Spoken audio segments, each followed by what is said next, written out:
1937 में अहमदाबाद में हिंदू महासभा के खुले सत्र में सावरकर ने स्पष्ट शब्दों में कहा था कि भारत कभी बहुधर्मी बहुजातीय देश नहीं हो सकता।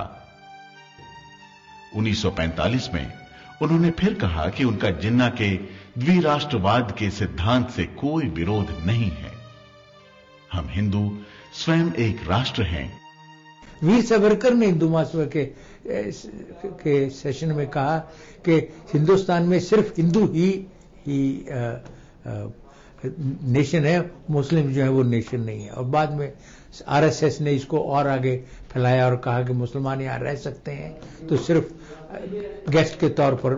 गेस्ट को अच्छा वर्ड है, लेकिन गेस्ट को जब चाहो निकाला भी जा सकता है।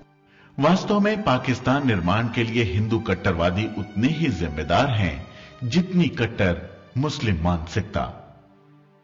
कपूर कमीशन को मिले एक सरकारी सबूत के मुताबिक आजादी मिलने के बाद आरएसएस के खिलाफ कई मामले दर्ज किए गए।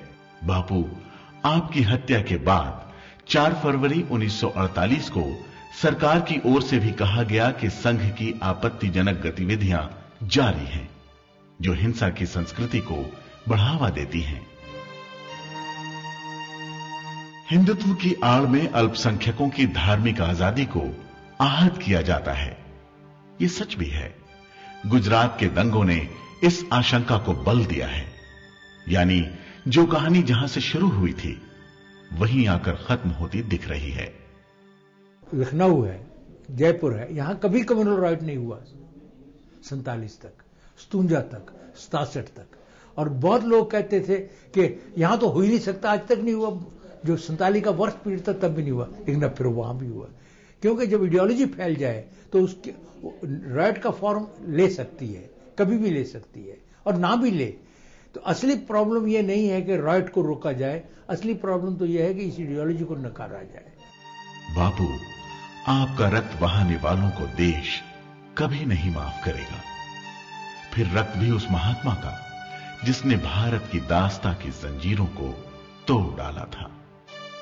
मैं समझता हूं कि उनका सबसे बड़ी जो ग्रेटनेस थी वो थी गरीब ऑप्रेस जनता के साथ उनकी हमदर्दी। इसलिए वो गरीबों के साथ, खासकर किसानों के साथ, औरतों के साथ, अल्पसंख्यकों के साथ, बहुत ट्राइबल लोगों के साथ बहुत उनकी हमदर्दी थी, बहुत सिंपैथी थी। बेशक कानून की नजरों में आपके प्रति हिंसा भड़काने का जुर्म सावरकर पर साबित न हुआ हो, लेकिन भारतीय जनता की नजरों से यह चीज छिपी नहीं है कि इसके पीछे कौन लोग थे।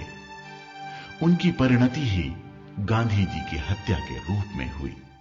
बापू, आपकी हत्या भारतीय सभ्यता और संस्कृति की हत्या थी, जो सदियों से हमारे जीवन का अटूट अंग रहा है।